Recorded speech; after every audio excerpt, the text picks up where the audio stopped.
نحمده ونصلي على رسوله الكريم أما بعد فأعوذ بالله من الشيطان الرجيم بسم الله الرحمن الرحيم أفلا يتدبرون القرآن أم على قلوب أقفالها إن الذين ارتدوا على أدبارهم من بعد ما تبين لهم الهدى الشيطان سول لهم وأملى لهم ذلك بأنهم قالوا للذين كرهوا ما نزل الله سنطيعكم في بعض الأمر والله يعلم إسرارهم فكيف إذا توفتهم الملائكة يضربون وجوههم وأدبارهم ذلك بأنهم اتبعوا ما أسخط الله وكرهوا رضوانه فأحبط أعمالهم أفلا يتدبرون القرآن کیا وہ تدبر نہیں کرتے، غور و فکر نہیں کرتے قرآن میں؟ ام علی قلوب اقفالها، یا ان کے دلوں پر تالے لگے ہیں؟ ان الذین ارتدوا علی ادبارہم، بے شک وہ لوگ جو پھر گئے اپنی ایڑیوں پر، اپنی پیٹھوں پر، من بعد ما تبین لهم الہدی، اس کے بعد جو واضح ہو گئی ان کے لیے ہدایت، الشیطان سول لهم واملا لهم، شیطان نے یہ راستہ ان کے لیے آسان کیا ہے اور مہلت دی ہے ان کو، ذالک بأنہم قالوا للذین کرہوا،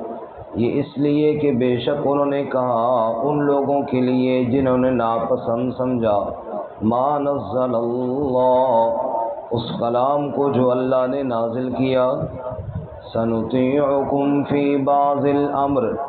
کہ ان قریب ہم اطاعت کریں گے تمہاری بعض معاملات میں، واللہ یعلم اسرارہم، اور اللہ تعالیٰ تو جانتا ہے ان کے رازوں کو،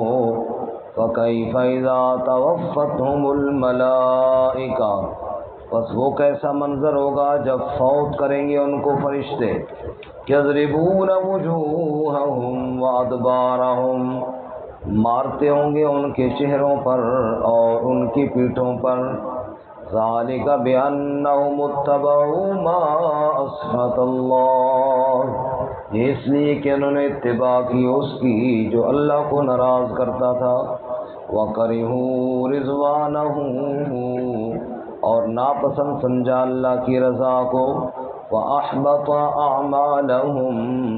پس ضائع کر دیے ان کے اعمال،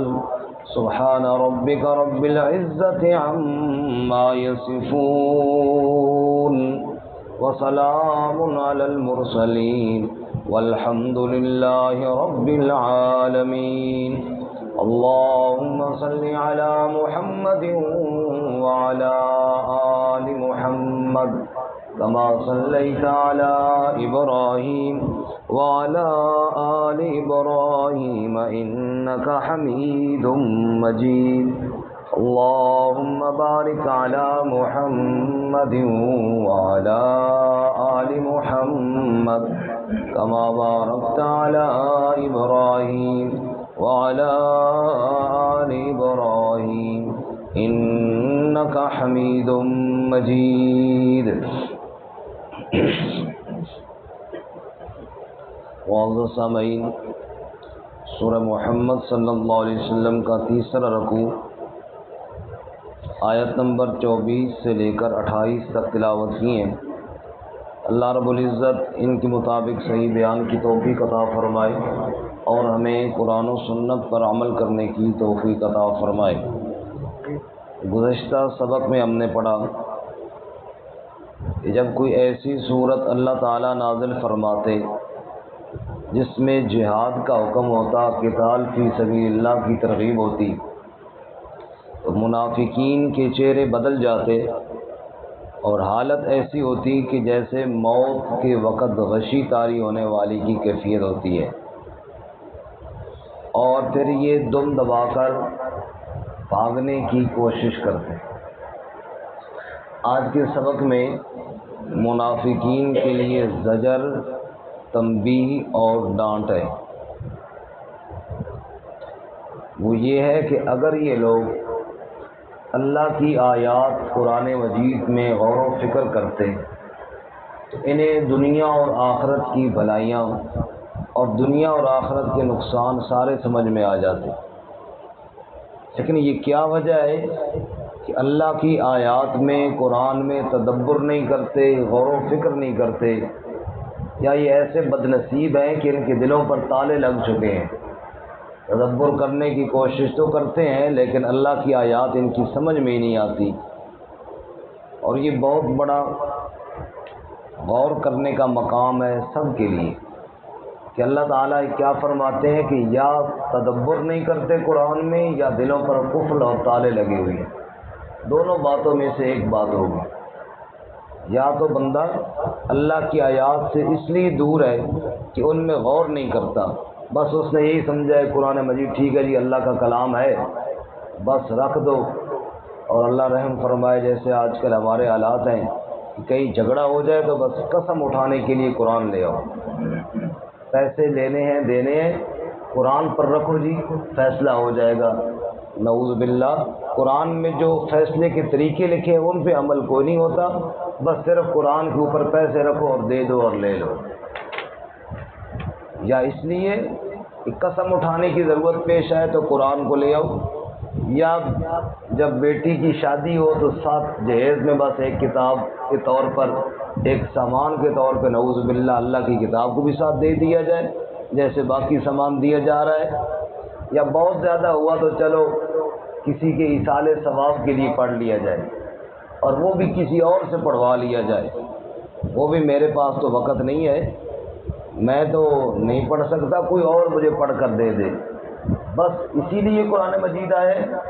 قرآن تو تدبر اور غور و خوض کرنے کے لیے آیا ہے، قرآن تو اس لیے آیا ہے کہ اللہ کا ایک پیغام ہے، اور قرآن نے کئی دفعہ یہ فرمایا ھذا بلاغ للناس، یہ لوگوں کے لیے اللہ کی طرف سے پیغام ہے، تو پیغام کو تو سمجھنے کی کوشش کی جائے نا۔ یہ عجیب پیغام سمجھتے ہیں کہ بس اس کو اٹھا کر رکھ دیا، اونچی جگہ پر رکھ دیا اور زندگی گزر گئی، کبھی کوشش ہی نہیں کی اس کو سمجھنے کی، کسی سمجھنے والے کے سیکھنے والے کے پاس گئے ہی نہیں کہ تو مجھے سکھا کہ اللہ تعالیٰ کا کلام کیا ہے۔ دنیا کی بڑی بڑی کتابیں سیکھ لی ہیں، کالج یونیورسٹیاں پڑھ لی ہیں اور دنیا کی کئی ڈگریاں حاصل کر لی ہیں، کبھی کسی کے پاس یہ تو سوچا ہی نہیں کہ میں جاؤں کہ یار میں اللہ کی کتاب کو بھی سیکھوں، یہ بھی تو میری ذمہ داری ہے۔ اللہ فرماتے ہیں افلا یتدبرون القرآن، یہ لوگ قرآن میں تدبر کرتے نہیں، یہ قرآن میں غور و فکر کرتے نہیں، ان کو یہ ذوق ہی نہیں کہ ہم اللہ کی کتاب کو بھی سیکھیں۔ ام علی قلوب اقفالها، یا یہ اتنے بد نصیب ہو چکے ہیں، دھتکارے جا چکے ہیں کہ ان کے دلوں پر تالے لگ گئے ہیں، ان کے دلوں میں اللہ تعالیٰ نے، ان کے دل اتنے گندے ہو گئے ہیں کہ اللہ تعالیٰ اپنی آیات کو ان کے دلوں کی طرف جانے ہی نہیں دیتے۔ نعوذ باللہ۔ اب دو باتوں میں سے ایک ہوگی، دو باتوں میں سے ایک ہوگی، یا تو بندہ تدبر نہیں کرتا ہوگا اور یا اللہ کی ایسی پھٹکار پڑی ہوگی کہ دل پر قفل اور تالا لگ چکا ہوگا، نعوذ باللہ من ذالک۔ اللہ تعالی ہمیں اس سے محفوظ فرمائے۔ اور یہ بڑا فکر کرنے کا مقام ہے، خصوصاً یہ آیت مبارکہ کہ اللہ تعالیٰ نے بہت واضح بات فرمائی ہے افلا یتدبرون القرآن ام علی قلوب اقفالها، یہ تدبر نہیں کرتے یا ان کے دلوں پر قفل لگ چکے ہیں، تالے لگ چکے ہیں اور اس لیے اللہ کی آیات سے دور ہیں؟ تو سنو، ان الذین ارتدوا علی ادبارہم، بے شک وہ لوگ جو پھر گئے، مرتد کو مرتد اس لیے کہتے ہیں نا کہ وہ اسلام سے پھر جاتا ہے، ان الذین ارتدوا علی ادبارہم، دبر پچھلی سائڈ کو کہتے ہیں، پیٹھ اور سرین، اور یہ بے شک جو اپنی دبر کی طرف پچھلی سائڈ پھر گئے، یعنی اسلام سے قرآن سے دور ہٹ کر پچھلی سائڈ پر چلے گئے، من بعد ما تبین لهم الہدی، ہدایت واضح ہو جانے کے بعد۔ معلوم ہوا یہ کافروں کی بات نہیں ہو رہی، وہ جو علی اعلان کافر ہے نا، یہ ان کی بات نہیں، یہ ان منافقین کی بات ہو رہی ہے جو سمجھتے ہیں لا الہ الا اللہ محمد رسول اللہ، پڑھتے بھی ہیں قرآن مجید کو اللہ کی کتاب مانتے بھی ہیں، پھر اس میں تدبر نہیں کرتے اور الٹا آگے بڑھنے کے ان کا قدم پیچھے ہی جا رہا ہے اللہ کی آیات سے۔ الشیطان سول لهم واملا لهم، اللہ فرماتے ہیں تو سنو، جو میری آیات سے پیچھے ہٹ رہے ہیں نا، تدبر نہیں کرتے، جس راہ پر وہ چل رہے ہیں اس راہ کو شیطان نے ان کے لیے مزین کیا ہوا ہے، وَأَمْلَى لَهُمْ، اور شیطان انہیں بڑی امیدیں دلا رہا ہے کہ شاید تم بخشے جاؤ گے، شاید یہ ہو جائے گا، یہ کر لو اور وہ کر لو، فلاں عمل کر لو اور فلاں عمل کر لو۔ اللہ کی آیات میں تدبر کوئی نہیں، اللہ کے حکم ماننے کی طرف فکر کوئی نہیں کہ رب نے کیا کہا ہے میں وہ کام کر لوں، اس بات میں کوئی غور و خوض نہیں ہے۔ اسی لیے اللہ تعالیٰ اپنے محبوب صلی اللہ علیہ وسلم کے ساتھ کو فرماتے ہیں نا، سورۃ البقرہ میں آیت ہے 3 پارے میں، لیس علیک ھداھم، اللہ تعالیٰ اصل ہوا یوں کہ نفلی صدقات تو کفار کو دینا جائز ہے، اب بھی جائز ہے۔ ایک کافر ہے، آپ اس کو بالکل مجبور ہے، آپ اس کو کھانا کھلائیں، آپ اسے پانی پلائیں، آپ کو توفیق ہے آپ اسے کا علاج کروائیں، آپ اس کو پیسے دیں، کیونکہ اسلام اچھے اخلاق سکھاتا ہے کفار کے ساتھ بھی۔ تو صحابہ کرام نے فرمایا چلو یار، یہ جو ان کے ساتھ ہم تعاون کرتے ہیں کافروں کے ساتھ، یہ روک لیتے ہیں، اس لیے روک لیتے ہیں کہ جب ہم روک لیں گے یہ پوچھیں گے کیوں، پہلے ان کے ساتھ تعاون کرتے تھے، یہ پوچھیں گے کیوں روک لیا، ہم کہیں گے اسلام قبول کرو تب ہم یہ تعاون کریں گے۔ ایک طریقہ اپنے طور پہ اچھا نکالا، بھئی شاید اس وجہ سے وہ ایمان کی طرف آئیں۔ اللہ نے واضح طور پر آیت نازل فرمائی کہ آپ کی ذمہ داری نہیں ہے کہ لوگوں کو مجبور کر کے اسلام کی طرف لے کر آئیں، آپ اپنی طرف سے طریقہ ایجاد نہ کریں، آپ اسی طرح دعوت دیں جو اللہ اور اس کے رسول صلی اللہ علیہ وسلم نے بتایا۔ تو معلوم ہوا کہ انسان کو قرآن میں تدبر کرنا چاہیے، اپنے طریقے اگر کرے گا تو اللہ کیا فرماتے ہیں، الشیطان سول لهم واملا لهم، اللہ کی آیات میں غور کرنے کی فکر نہیں، اپنی طرف سے طریقے بنا رہا ہے، تو شیطان نے یہ راستہ اس کے لیے سجایا ہے اور مہلت دی ہے اس کو، اس کے لیے امیدیں دلا رہا ہے کہ یہ کرے گا تو یہ ہو جائے گا اور وہ کرے گا۔ یہ جتنے بھی شرک کرنے والے لوگ ہیں وہ بھی اللہ کو تو مانتے ہیں، جو شرک کرنے والے ہیں وہ اللہ کو تو مانتے ہیں، اللہ تک پہنچنا بھی چاہتے ہیں، صرف طریقہ محمدی صلی اللہ علیہ وسلم نے اختیار کیا، اپنے طور پر ایک طریقہ اختیار کیا۔ بھئی یہ جو عیسائی عیسیٰ علیہ السلام کو اللہ کا بیٹا کہتے ہیں، نعوذ باللہ، اللہ تعالیٰ کے ساتھ بغض تو نہیں ہے ان کو، وہ بھی اللہ کے تک پہنچنا چاہتے ہیں، اور انہوں نے یہ سمجھا کہ اللہ کا محبوب ہے اور اس کو اللہ کا بیٹا ہے، اور بس اس طرح بات بنے گی، صرف بھٹک گئے۔ اسی لیے ہمارے نماز میں دعا مانگتے ہیں غیر المغضوب علیہم ولا الضالین، یا اللہ جن پر تیرا غضب ہوا، یعنی جو ضدی بے ایمان جان بوجھ کر نہیں مانگتے ان کے راستے سے بھی بچا، اور ولا الضالین جو بھٹک گئے ہیں ان کے راستے سے بھی بچا، بلکہ اہدنا الصراط المستقیم، اے اللہ ہمیں سیدھے راستے پر چلا، اللہ ہمیں گمراہی سے بچائے۔ اسی طرح جتنی بدعات ہیں بدعات کرنے والے وہ نعوذ باللہ وہ یہ تو نہیں کہ اللہ کے قائل نہیں، اللہ کے قائل ہیں، اللہ کو راضی بھی کرنا چاہتے ہیں، بس شیطان نے انہیں ایسے راستے پر چلایا ہے کہ رسول اللہ صلی اللہ علیہ وسلم کا طریقہ چھوڑ کر نئے نئے طریقے بنائے اور کہا اس طرح جناب کیا ہو جائے گی، بخشش ہو جائے گی اور انتظام چل جائے گا۔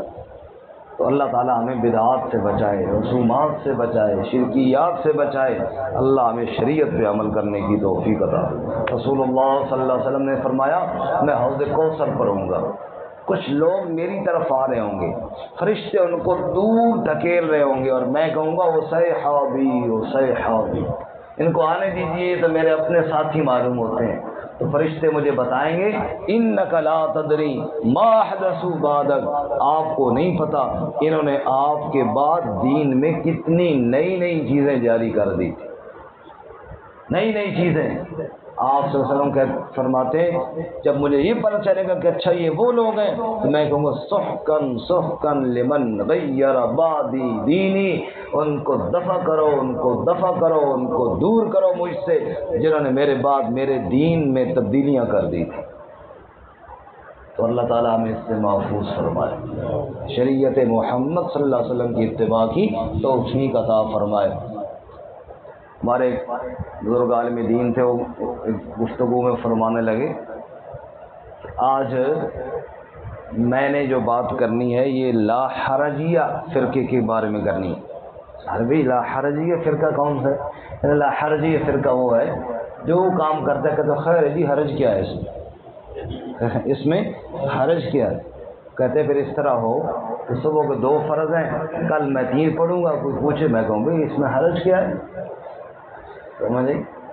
اذان دی ہے، لا الہ الا اللہ پہ ختم نہیں کروں گا، ساتھ محمد رسول اللہ بھی پڑھوں گا۔ آخری کلمہ اذان کا کون سا ہے؟ لا الہ الا اللہ۔ کتنی واضح مثال ہے، یہاں کیوں نہیں کہتے محمد رسول اللہ؟ حرج یہ ہے کہ یہ طریقہ ہے محمد صلی اللہ علیہ وسلم کے خلاف۔ ذبح کرتے وقت درود شریف کیوں نہیں پڑھتے ہو؟ صرف بسم اللہ اللہ اکبر یا بسم اللہ واللہ اکبر، کیوں؟ بس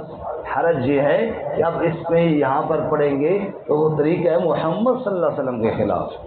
4 رکعتیں جب ہم پڑھتے ہیں تو 2 رکعت کے بعد چاہے امام ہے چاہے مقتدی ہے وہ تشہد پڑھتا ہے، آگے درود شریف نہیں پڑھتا، اور تیسری رکعت کے لیے کھڑا ہو جاتے ہیں۔ امام صاحب بعض دفعہ پتہ نہیں چلتا، امام صاحب آگے پڑھ جاتے ہیں تو پھر آخر میں سجدہ صاف کرتے ہیں، مقتدی بھی حیران ہوتے ہیں بھی غلطی تو ایسی ہوئی کیوں؟ کوئی نہیں، بظاہر پتہ نہیں سجدہ صاف کیوں کیا، تو وہ کہتے ہیں اصل میں درود شریف پڑھ گیا تھا۔ تو کوئی بندہ کہے بھائی درود شریف پڑھ گیا تو کیا حرج ہے؟ درود شریف ہی تو پڑھا تھا۔ وہ کہے گا حرج یہ ہے کہ طریقہ نبی پاک صلی اللہ علیہ وسلم کے خلاف ہو گیا، حرج یہ ہے، حرج یہ ہے۔ اور اگر میں یہاں پہ اذان دوں اور آخر میں لا الہ الا اللہ محمد الرسول اللہ، آپ سارے کہیں گے مولوی صاحب خیر سے آج یہ کیا ہے؟ میں آگے سے کہوں سڑ گئے ہو، نبی کا نام نہیں چنگا لگنا، سڑ گئے ہو، نبی کا نام تمہیں پسند نہیں ہے،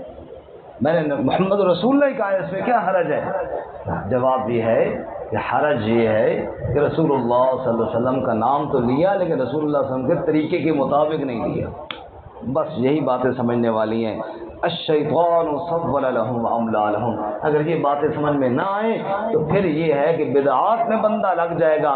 محنت بھی بیچارہ کرے گا، خرچہ بھی کرے گا، لیکن شیطان نے اس راہ پر ہٹایا کیونکہ راستہ محمد مصطفیٰ صلی اللہ علیہ وسلم کا شیطان نے چھڑوایا۔ ذالک بأنہم قالوا للذین کرہوا ما نزل اللہ سنطیعکم فی بعض الامر،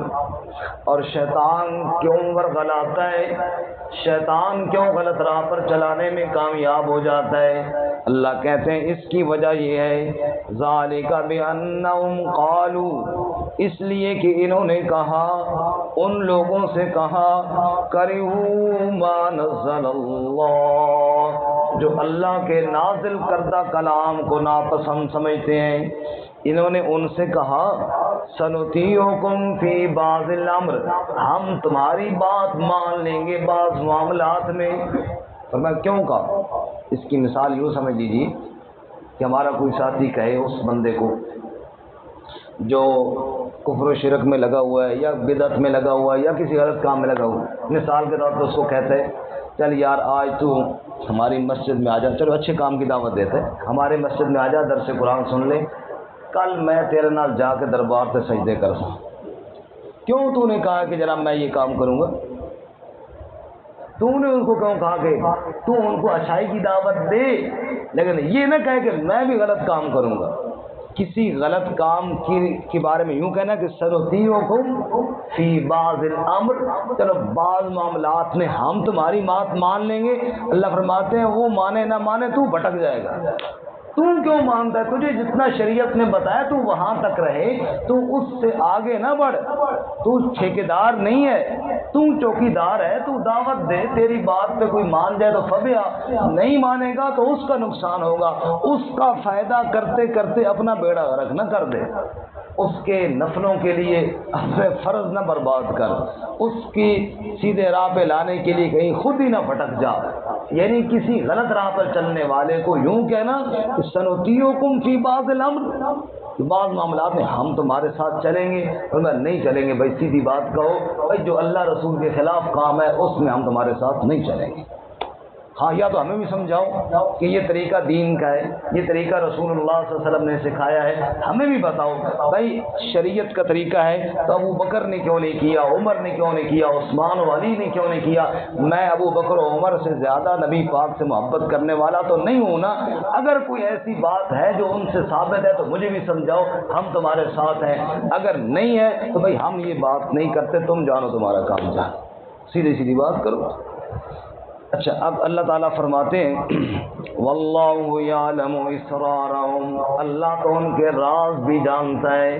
جب تم ایک بے ایمان اور بدعتی کو کہو گے کہ ہم تمہارے ساتھ ہیں تو اللہ تو جانتا ہے۔ پھر فَكَيْفَ إِذَا تَوَفَّتْهُمُ الْمَلَائِكَةُ، پس وہ کیسا منظر ہوگا جب ان کو فرشتے فوت کریں گے، يَضْرِبُونَ وُجُوهَهُمْ وَأَدْبَارَهُمْ، ان کے چہروں پر بھی ماریں گے اور پیٹھوں پر بھی ماریں گے۔ اس وقت تمہیں کون چھڑائے گا؟ یہ آج جن کو کہہ رہے تھے کہ ہم تمہارے ساتھ ہوں گے، پر میں اس وقت یہ چھڑائیں گے تمہیں؟ ذالک بأنہم اتبعوا ما اسخط اللہ، کیوں ماریں گے فرشتے؟ اس لیے ماریں گے کہ انہوں نے اتباع کی اس کی جو اللہ تعالیٰ کی ناراضگی والی بات تھی۔ اللہ تعالیٰ ہرگز اس بات کو پسند نہیں کرتے کہ اس کے دین کی مخالفت ہو، اس کے نبی کی مخالفت ہو یا اس کی آیات کی مخالفت ہو اور بندہ وہاں نرمی کرے اور کہے جی ہم تمہارے ساتھ ہیں۔ نہیں، اس لیے مار پڑے گی کہ انہوں نے اتباع کی ما اسخط اللہ، اس کام کی جو کام اللہ کو ناراض کرنے والا تھا، وَكَرِهُوا رِضْوَانَهُ، اللہ کی رضا کو ناپسند سمجھا، اللہ کی رضا کے کام کو چھوڑ کر اللہ کی ناراضگی کے کام کو اختیار کیا، تو نتیجہ کیا نکلا؟ وَأَحْبَطَ أَعْمَالَهُمْ، اگر کوئی اچھے کام بھی کیے تھے اللہ نے وہ کام بھی ضائع اور برباد کر دی۔ تو اللہ تعالیٰ ہمیں اعمال کی برباد ہونے سے بچائے۔ عمل کرنا بھی مشکل، لیکن عمل کو